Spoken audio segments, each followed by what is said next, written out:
Hello, ladies and gentlemen. Welcome to the channel that challenges the mainstream media and the political establishment, from the left-wing nutters to the globalist elite. I've been away for a couple of days, as you might have noticed. I don't know if you have. Been away on a tour of British farms.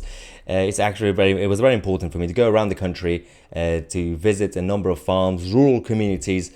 There's going to be a series in a few parts, 3 episodes from tomorrow 6 p.m. Make sure to watch it tomorrow 6 p.m.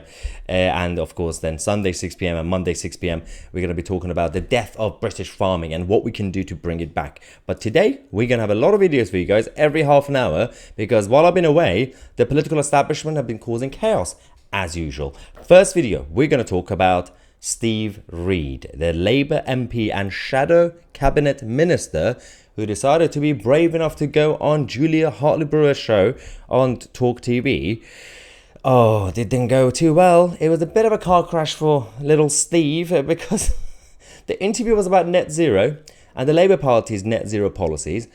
You would think a shadow cabinet minister who's getting ready to be in government after the next general election, that's what they think, would know his basic facts, basic stats, nothing too complicated, right? Just about net zero. No. The whole thing completely collapsed because of the way Julie Hartley-Brewer asked very simple questions and Steve Reid struggled. You know, we've got plenty of wind and waves in this country. It's an island. We could be harnessing that to provide the clean energy of the future. It costs 3 times less to generate energy that way. No, it doesn't. Yes, it does. No, it doesn't, because you have to have the... No, it doesn't, Steve. This is the big lie. Because it's not reliable and you can't store it. And there, we haven't got the battery storage. That would cost trillions. It doesn't exist right now. No one thinks it's going to exist in the next 10, 20 years. Well, no, Steve. That is simply untrue. No, Steve, what you said was untrue, because you have to have the gas stations and you have to have the nuclear power stations to back up when the wind doesn't blow and the sun doesn't shine. So you have a double cost. So you're miscounting. All you have to do is look across the channel and see the difference in their bills compared to our bills. They've got nuclear power stations coming out of their ears. There's a reason that's happening, Julia. It's not by chance. We had some of the biggest increases in the world, despite having North Sea oil over the last couple of years. Because we're not a net exporter anymore. That's because we don't have enough of our own energy. No, I've been on this show before, and I've said it before, and I'll say it again. We need to take back control of our energy and generate it here at home. It not just gives us cheaper energy, but it gives us a more secure supply, so we're not dependent on foreign dictators. It's not secure. But it also gives us jobs. It gives us jobs. Okay, let me ask you. I've just been discussing this with Ross Clark. Let me just ask you, Steve Reid, what percentage of our energy in this country is being produced on an average day from wind and solar power, from renewable energy? I don't know the answer to that, but if you... No, come on, you're a front bench spokesman. You want to be in the cabinet in a year's time. Roughly what percentage? It's not a pub quiz, and I'm afraid I don't know the answer to that question. But if I asked you, is it in the region of 10%, 20%, 50%, 80%? You can't be a front bench spokesman or want to be in the cabinet. Much less than France.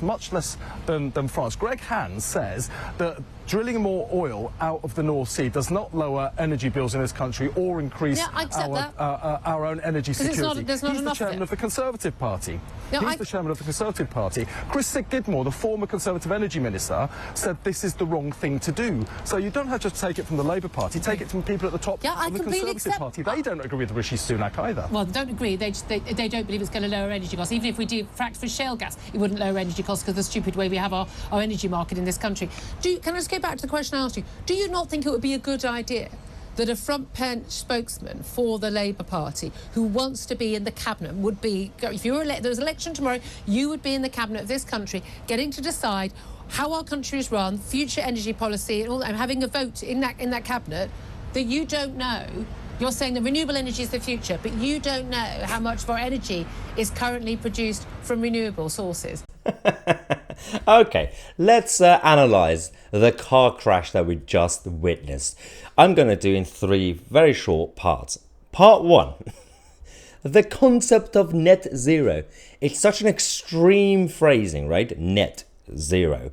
It's Puritan. It's impossible. We know it's impossible. It's never going to happen.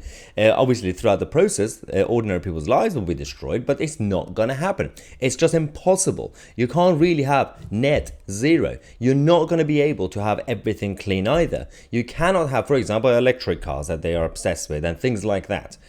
You still need to get rid of the battery eventually, right? That's just one area. In terms of building the infrastructure, you're going to eventually need other energy that's not renewable, right? So unless you're going to have nuclear to be alternative, just like Europe, you can't talk nonsense, Steve Reed. That's one. Second part, when you have ordinary people who are just interested in politics, but they do not hold a position of power, on Twitter, for example, or on Facebook, debating with a politician, like a left-wing politician, they reply saying, you're an idiot, you should know your basic facts, like, what percentage are renewables or whatever. Then you have the supporters of the left-wing politicians coming on social media, attacking ordinary people, saying, well, do you know the fact? Do you know the number? You should know the percentage. No, it's not the job of ordinary people to know the percentage. It's the job of the politicians who are going to be implementing idiotic policies to know the percentage. That's the second part. Thirdly, that's the most important part. I am sick and tired of the Westminster bubble. Whether it's blue or red, you're going to have politicians going on TV or radio, getting interviewed. When they struggle to answer a question, do you know what they do? Well, at least I'm not a Tory. Well, at least I'm not a Labour politician. They decide to attack the other side, saying, well, Grant Shapps said this, or that person said, Keir Starmer said this. And who cares? We're asking about you. We're asking about your future government. You are supposed to be preparing for government. But no. Everybody is stupid in Westminster. That is the moral of the story. Anyway, let's take a break. We're going to have so much to talk to you guys about tonight. We're going to talk about the new deputy of Bank of England. There's going to be a dodgy story about that. The European Union are taking over the British Army. And of course, we're going to talk about Greenpeace. You know what I'm about to say. Thank you so much for watching. Subscribe to the channel if you haven't already. I'm Mahyar Tousi, and we are the media.